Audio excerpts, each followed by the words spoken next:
So during this retreat period, we're illuminating foundations of our Dhamma life, our heart's quest.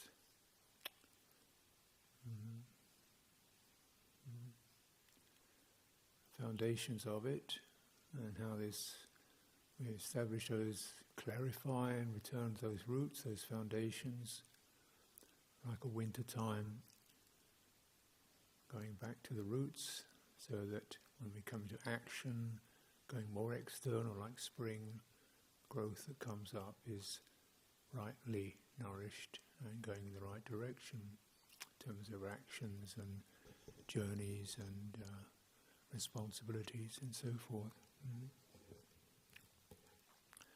So actually what we're cultivating really isn't that much different from what's happening the rest of the time. We're just kind of highlighting it and simplifying it, getting more direct to the source of what should be leading us, inspiring us. And during this time, it's the vital ingredient is of time. Clock time may be an illusion, but there is something about the need to allow things and encourage things to mature, and they don't happen overnight. One be patient. It's a somewhat mysterious process of fostering development. And by and large, all things will circle around wisdom, energy, and view.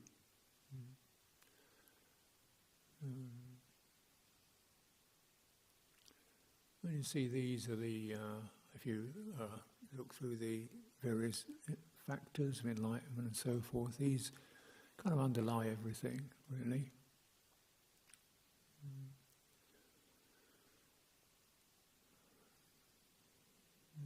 So they come in different forms. So wisdom can seem a very lofty term, but clearly we started with some wisdom to sense something's not working. There's got to be another way. Try something else. So just that differentiation of wisdom associated with faith. Isn't working, it could be something else. And that gives rise to desire, motivation, chanda. Gives rise to energy, virya. It's correctly tuned, it takes you into the heart, citta, into the center, into the source of where your identity springs from, where your passions and joys and sorrows spring from, where your courage and patience spring from, takes you into that. And requires discrimination, which is the skillful ones, which are the unskillful ones.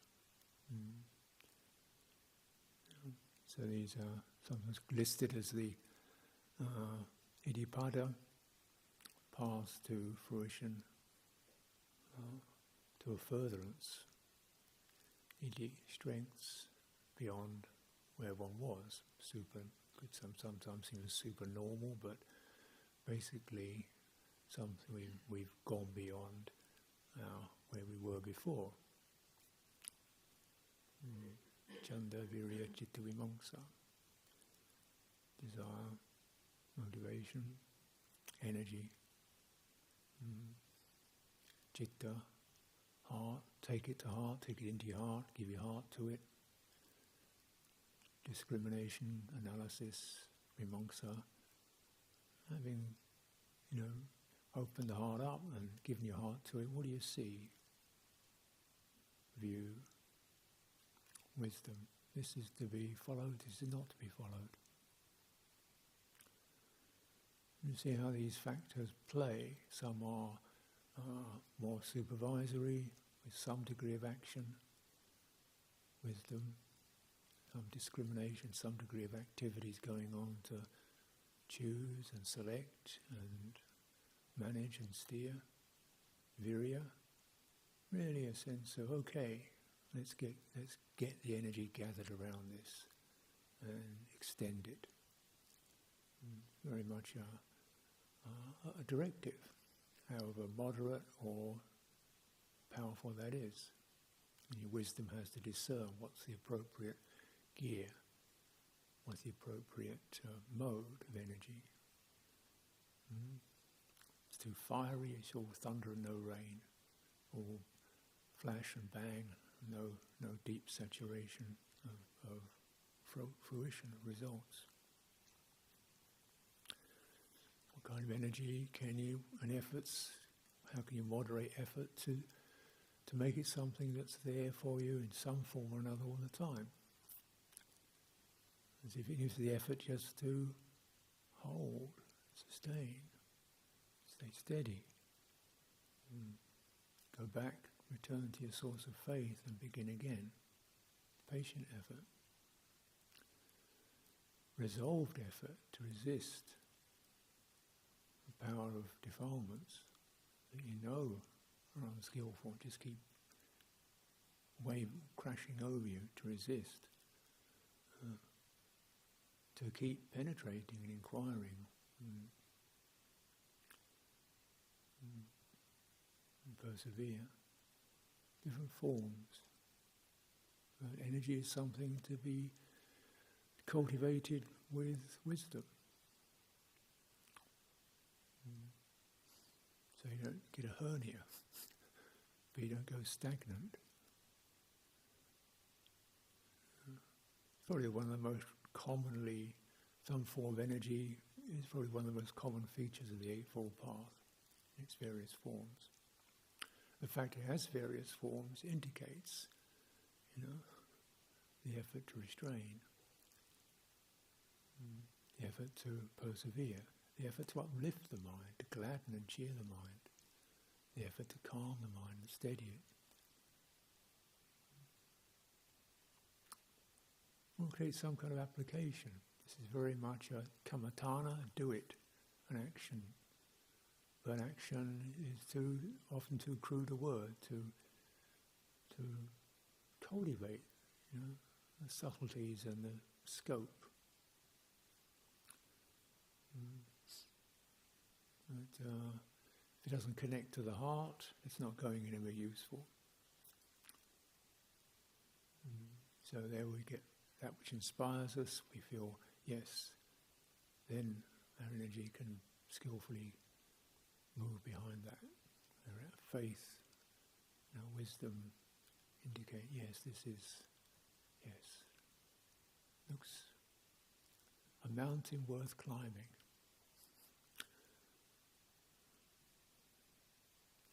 And it's important not to climb the wrong mountain, however much effort you put. It shows that you're going at the right mountain. Or maybe sometimes it's a swamp. Sometimes it's a sea. Sometimes it's a desert.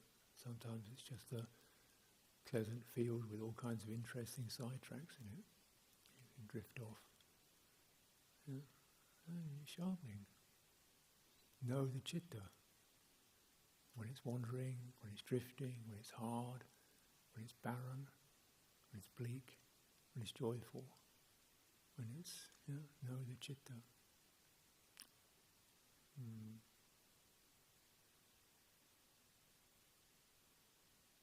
Vimamsa. Check it out. Where were the decoys? Where were the snares? Where were the illusions? What was the quality of illusion? Delusion, which is so deluding we don't see it. Kind of filmy mists and shimmerings, repeated shimmerings and mists and paint and images that just go nowhere useful, but just dazzle and fog the mind. And yet can be very poignant and stirring. So you also recognise that Chithurst gets hoodwinked. So it encourages us again to keep discernment. Wisdom quality. And, it's said that this is something you can learn from reading books or hearing talks. You get some ideas. But then it's a matter of taking what you need and applying it to where it's in resonance in your heart. Vitaka vichara. Get the thought, get the idea, and resound it. Oh yes. Listen to feel the ripples. If it doesn't resonate, try again. If it doesn't resonate, one more time, rather than resonate, try something else. This process of another wisdom faculty, deep attention, yoniso manasikara. Yoniso, that which is the origin, the yoni, the birthplace, the womb. Things are not yet formed, yet coming into form.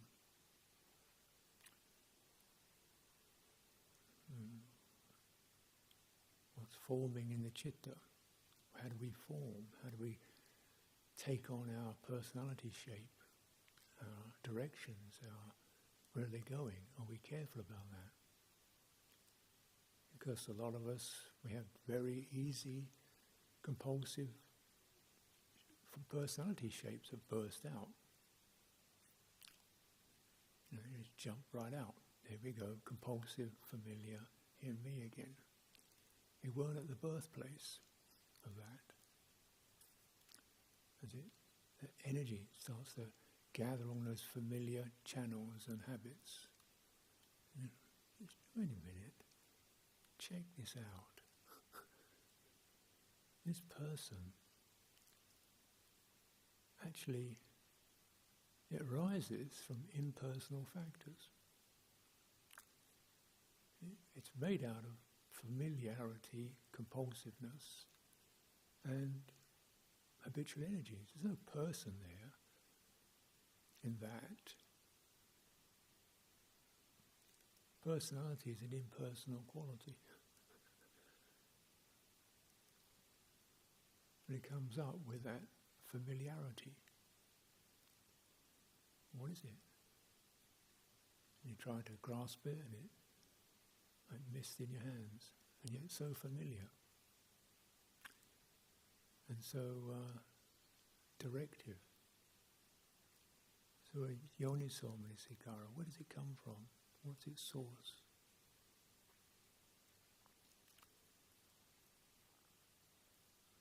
Shimmering, stirring in the mind, in the heart, or welling up. With memory, perceptions,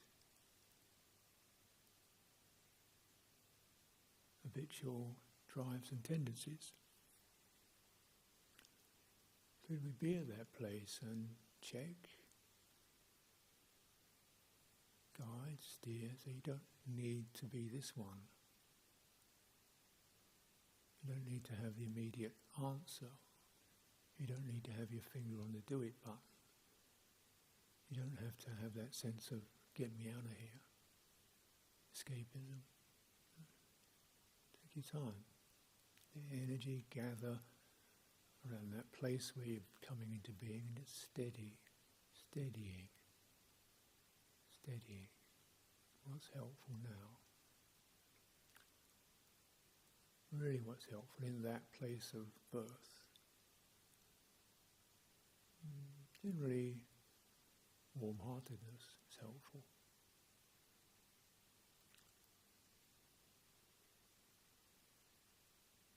Just be with that. That's a good energy, heart energy.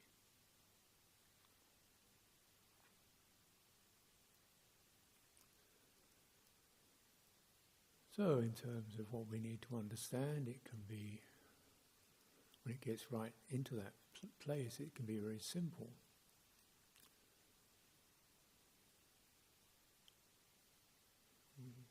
I'm quite cautious about how many ideas I take on. It's because I'm really inclined to direction in practice towards simplicity, because my mind very easily weaves complexities. Delights in them. It's that habit.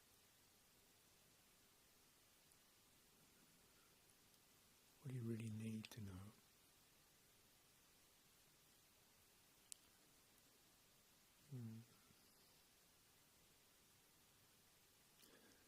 Last Vasa I had a long retreat and I took some books with me, and of course where I was there were suttas. Took out some suttas, opened up one, and came upon two phrases: virtues dear to the noble ones and joyful wisdom. Well, that's it. That's enough for the reins.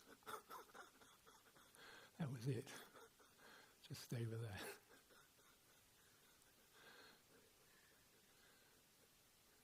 Oh, virtues dear to the noble ones. That's just so beautiful.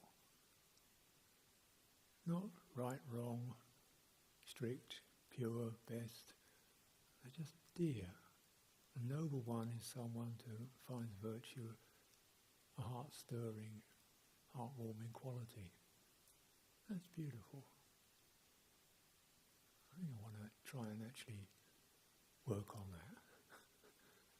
So it's not virtue based upon anxiety about getting it wrong, views and opinions as to who's got it right, me getting nitpicking, guilty, didn't do that right, not good enough, defiled. It's just a minute, virtues dear, uplift. And this is really the uplift of heart. It's so important, isn't it? Joyful wisdom. Not brainy. Or if there is brain, at least it's joyful. It makes you feel joyful.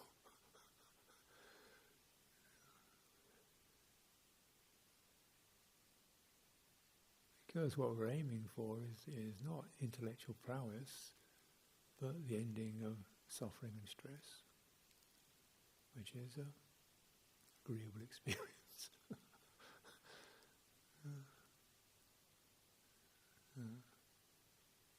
So you do your work with a sense of joy.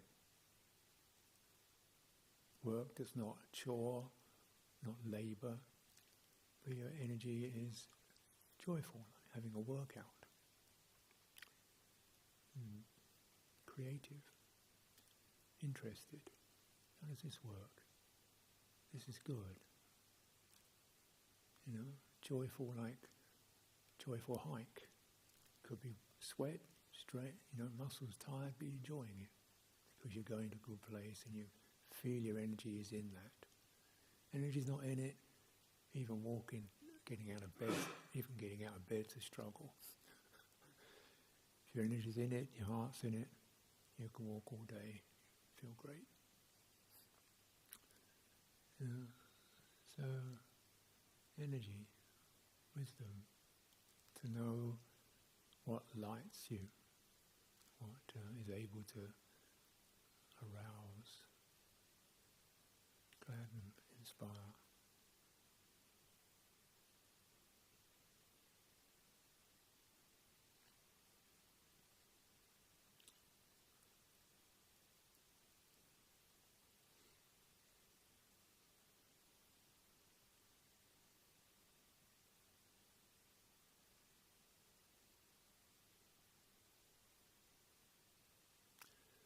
And taking things to heart, citta, putting your heart in it. Heart is citta, very much associated with intention, cetana, that inclination. intention can be anything from impulse, careless intention, just the impulse that jumps out, deliberate, consideration,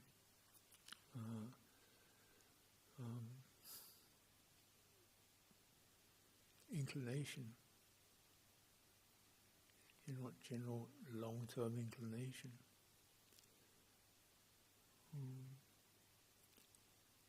So these are the Cetana is a sankhara, an activation, a formation, wraps around the heart and moves it places.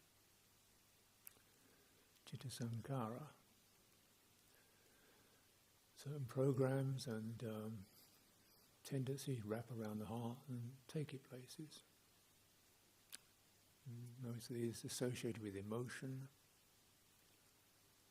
an emotional move, which could be just careless, or it could be something more like devotion. It's an emotional experience, lifting, the moving of the heart. And of course this is where, again, we want to be able to enter that place, which for time to time can be difficult.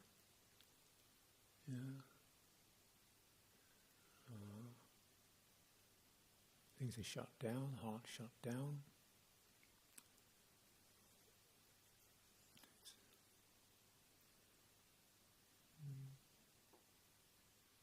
Often it's lost.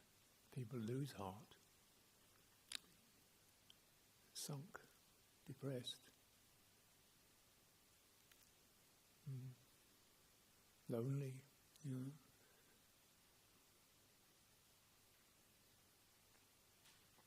Massive pandemic. So there are nearly 300 million people apparently in the world are diagnosed with chronic depression. And other people like manageable, gloomy, cynical, fed up. Loss of heart, because we're giving attention to phenomena that don't gladden, that economics, politics, war, culture. It's kind of brittle glitter, no depth in it. Cheap media, social media full of lies and propaganda and hatred. TV just glitter and show. Newspapers ranting.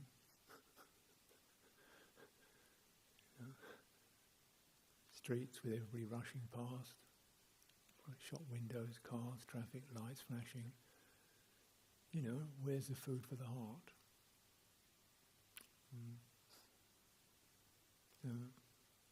Heart just basically sinks and disappears. Lose it.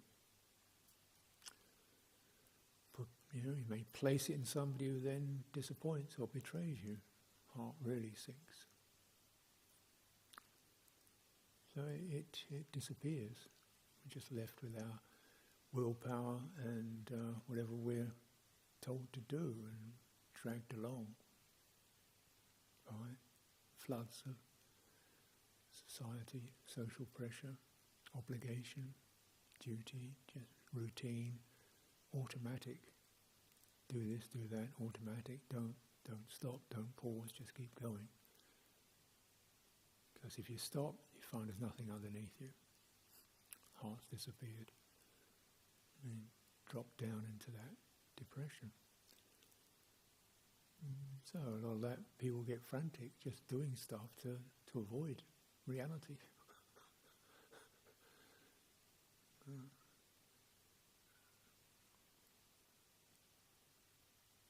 And then when you do slow down, you have to recognize there's going to be some difficult stuff. And it's difficult to enter.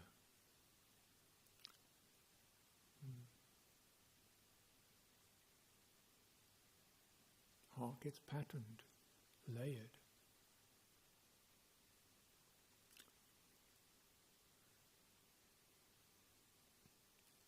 You're finding, well, what can you do?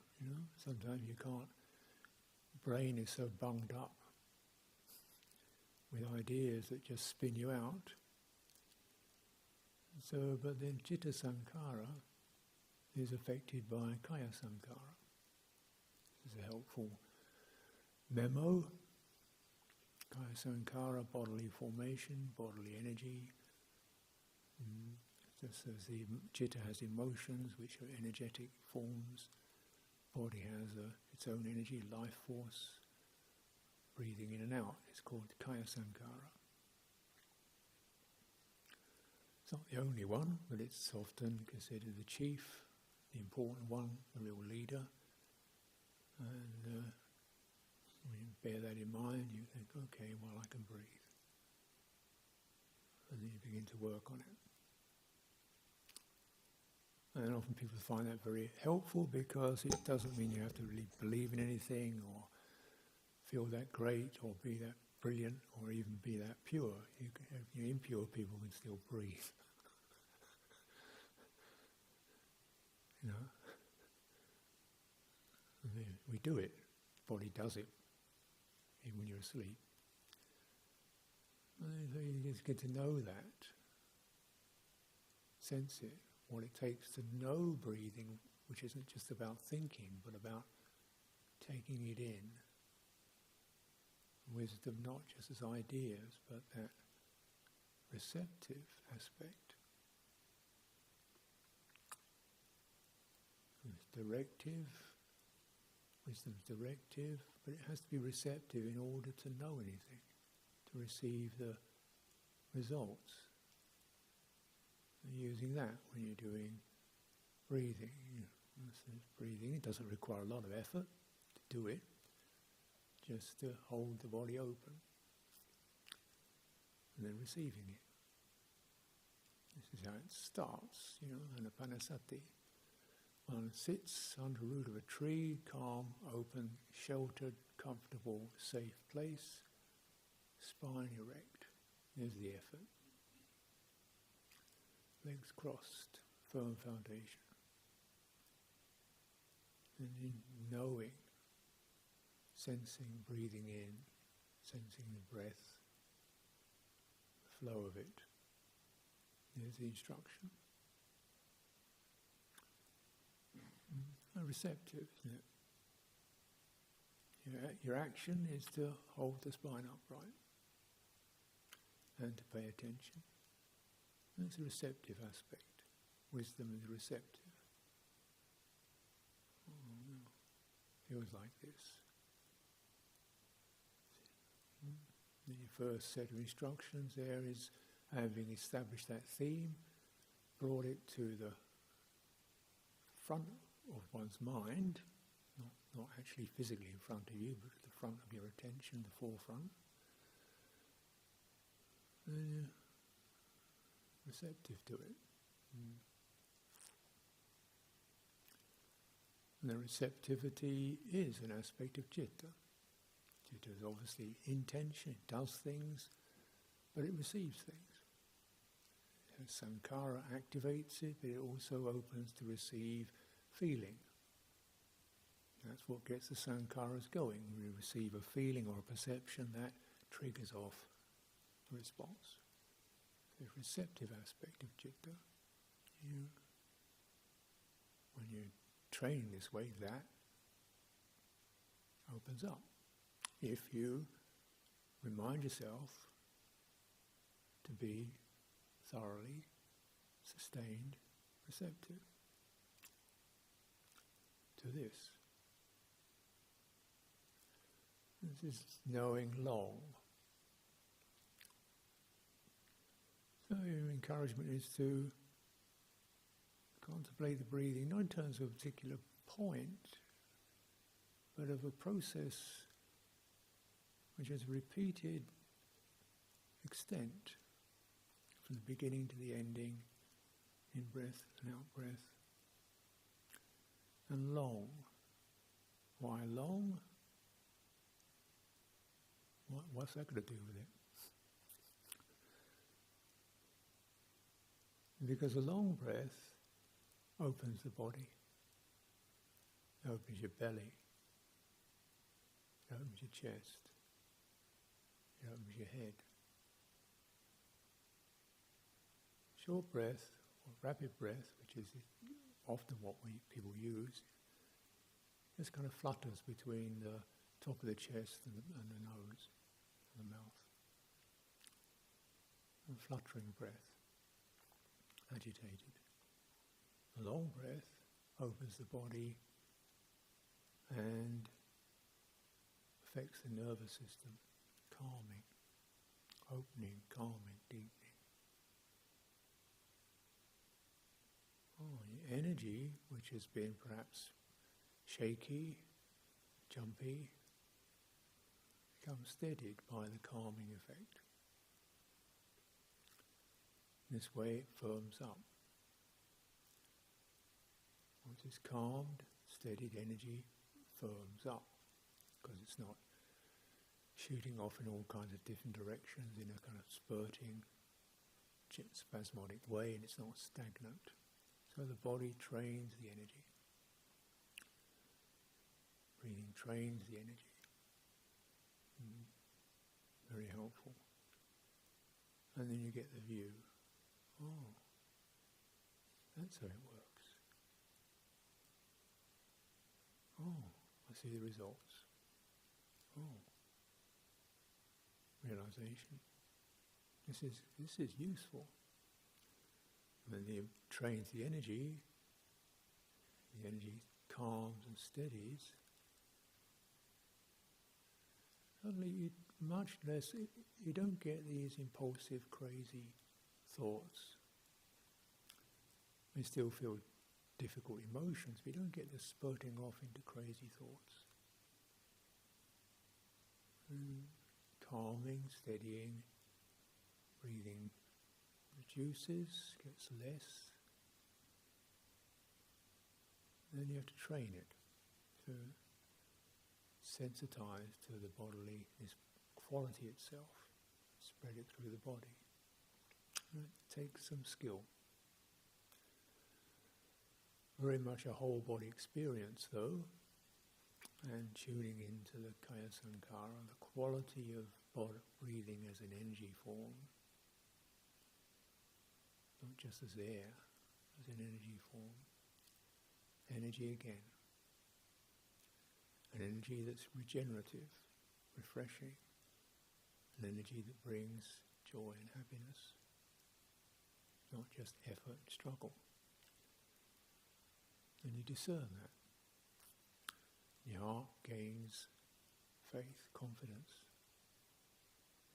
and the difficult emotions begin to steam off, because you realize these difficult emotions are supported by tangled up energy, contracted, distorted, twisted.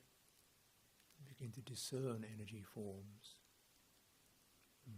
when they're jittery, when they're jumpy, when they're heavy, when they're twisted. And this breathing, the Kaya Sankara evens that out. Emotions begin to move into something more steady and wholesome. And you can discern this. You can know how to moderate it.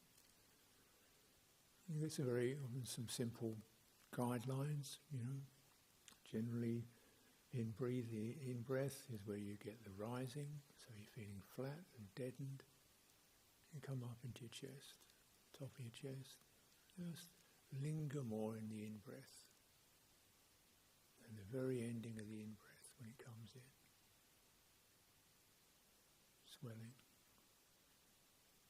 Feeling very restless and stirred out too much, and breathing out.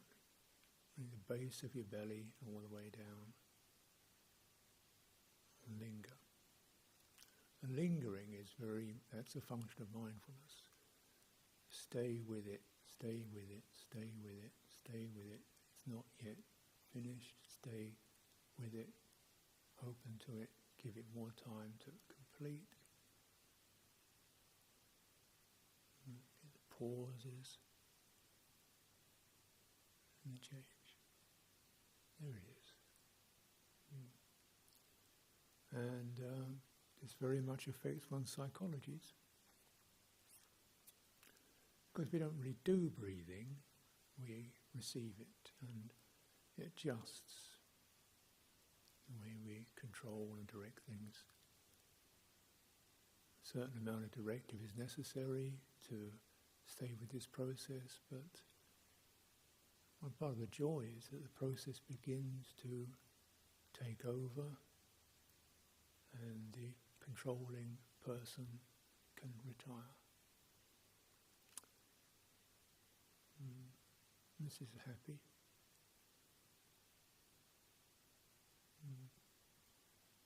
So you get that view.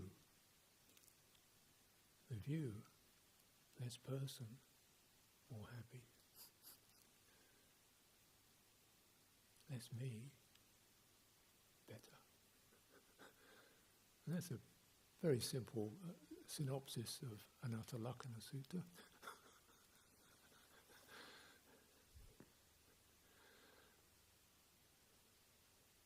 But it's a massive shift from the world, isn't it? Whereas superstars are mega, people shouting their mouths off. You're making it big time. You're vying for attention. Grabbing power. Massive, big me. Ugly. Just really ugly. And destructive. And obviously fascinating. Obviously, following that way must be some kind of ghoulish, demonic delight in it. I think it certainly put forth a lot of energy and effort. And he'd be pretty smart some of the time. It's called climbing the wrong mountain. The mountain of self, the mountain of delusion. A mountain that has no peak to it. So they always want more power, more fame, more wealth. You get a view. Why do you have to have more all the time? You get the view. And this again, it's just this. You just look at it.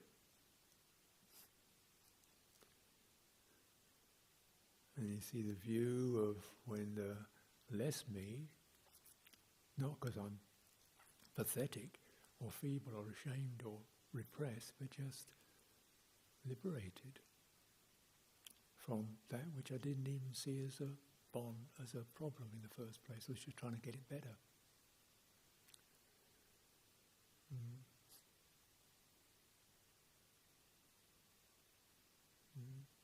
Find the right place for it.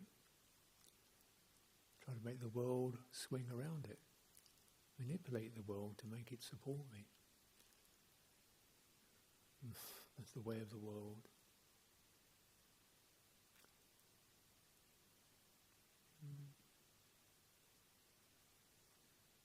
It said you can eat half the planet, still not have enough.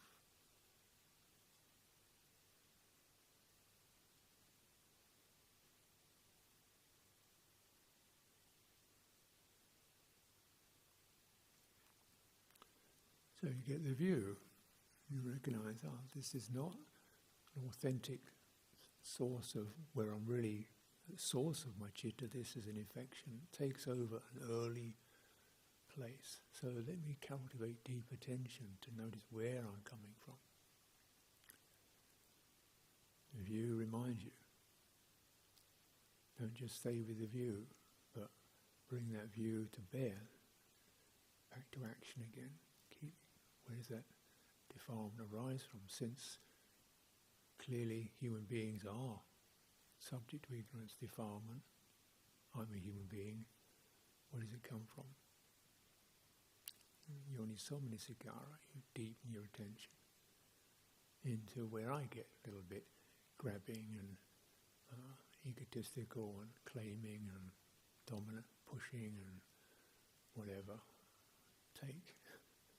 comes up.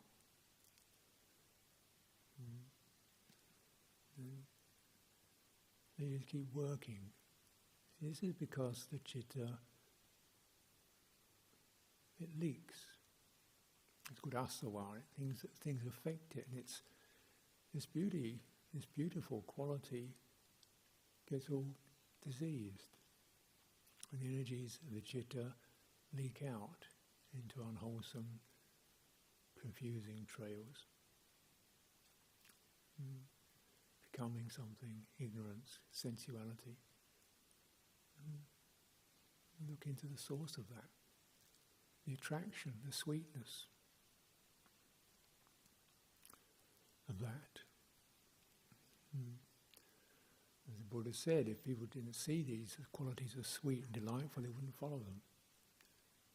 But we do see sensuality as sweet and delightful. Therefore, you recognize the danger of it, the hazards. Wise one knows they're not dealing with something trivial, they're dealing with something very potent. They see the hazards. Through seeing the hazard, you begin to discern the way out.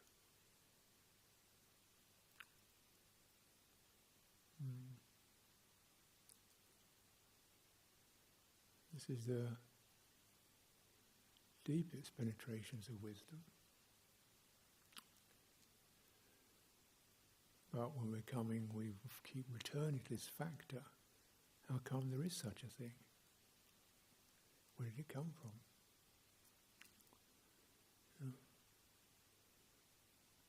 And this is something we're endowed with. Therefore, we're endowed with that. You can't create it. You can make it develop, but we're all endowed with it. Human beings are wise creatures.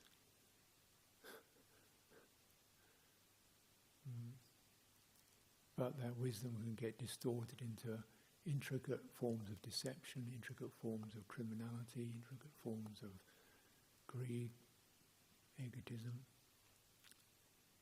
technological marvels that destroy things, intricate bombs, and so forth. So, checking wisdom to know wisdom itself is a precious gem, precious thing. Make sure you polish it, nurture it, and apply it where you can keep reflecting on where it's going, where your understanding is taking you. And don't force it. You know what you can know. And what you want to know primarily is which is skillful, which is unskillful right now. Where's stress, where's the absence of it right now. And follow that, there's going to be the results, there's going to be a view coming out at the end of that. But this is what I need to know right now. I don't need to know much more than that at this time. Ongoing wisdom, and you keep applying it. You apply it kind of mundane ways, knowing what you need and what you don't need, knowing how much you need to eat and what you don't need to eat, knowing how to move around in a Dhamma hall without generating noise, knowing how to be aware of time without getting, with a sense of punctuality, without being frantic, selecting your routine, so you're giving yourself time to cultivate and stay steady in what you're doing. Wisdom in looking after your dwelling place, so it's not obstructive, clean, clear, open, uncluttered. This is all wisdom. You know, what do you need to do, what you don't need to do, which is supportive, what's not supportive.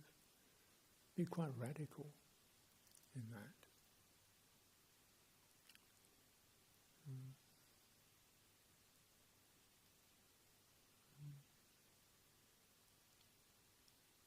So, because this wisdom faculty, even if you deal cultivating in around very apparently mundane circumstances, you're still cultivating the same sense of discernment and checking and not following familiar patterns blindly.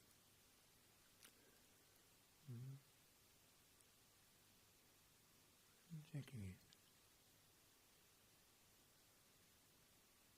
Doing things like, okay, generally most days, being a senior monk, my phone's on, open, emails, no, switch it off. Switch it on sometimes, switch it off. Don't look at it, unplug the internet. I'm compulsive, I know I'm compulsive, so therefore I make sure I can't follow it. Just pull the plug out. That stops it.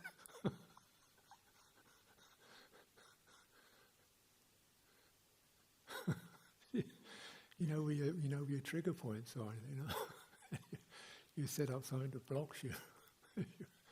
It's like, yeah, this creature needs training.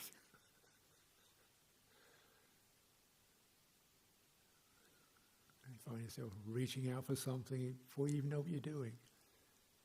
Going to the vihara, open the cupboard, get a cup of tea, bag of jelly babies. Your hand's in the bag of jelly babies, you're stuffing your mouth without even really knowing you're doing it, just because they're there. How did that happen? Say, okay, next time. Not an evil, it's not a crime, it's just, what did you do? How did that happen? The compulsive reactivity. And check it. No, that's not wise. It's not necessarily evil, but it's not wise. And it could be wise. And you're just fostering this quality, and it will actually, it's like you're doing physical exercises, doing push-ups, which seems kind of boring thing to do, but actually that makes you help you to handle logs. So you're doing small bits of wisdom, they will help you to do the big job, because your wisdom faculty has been kept sharp. You bring your heart into what you're doing, and your heart's into doing the dishes or sweeping the yard or whatever it is. At least you brought your heart in. You brought it up rather than let it sink. It's not this is the most fantastic thing to do or enlightenment itself, but just bringing the heart into presence, where primarily it just sunk away into dreams and cynicism and why bother? Why bother? Because why bother is not something to follow. Therefore you bother. Just because why bother is not skillful. Right? Rise up. Yeah. Sweep carefully. Look after your robes carefully. It's not why bother. They're there. You look after it carefully. What you do beautifully. Do carefully. And your heart's in it. And this means you get familiar. The heart gets used to being present, willing, open, cooperative. You find yourself cooperative and kind. Skillful states arise. Skillful heart states arise. Your meditation becomes more joyful because your heart's in it.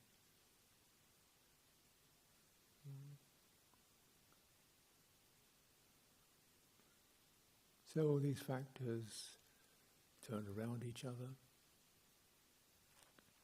Pick up the thread where you can.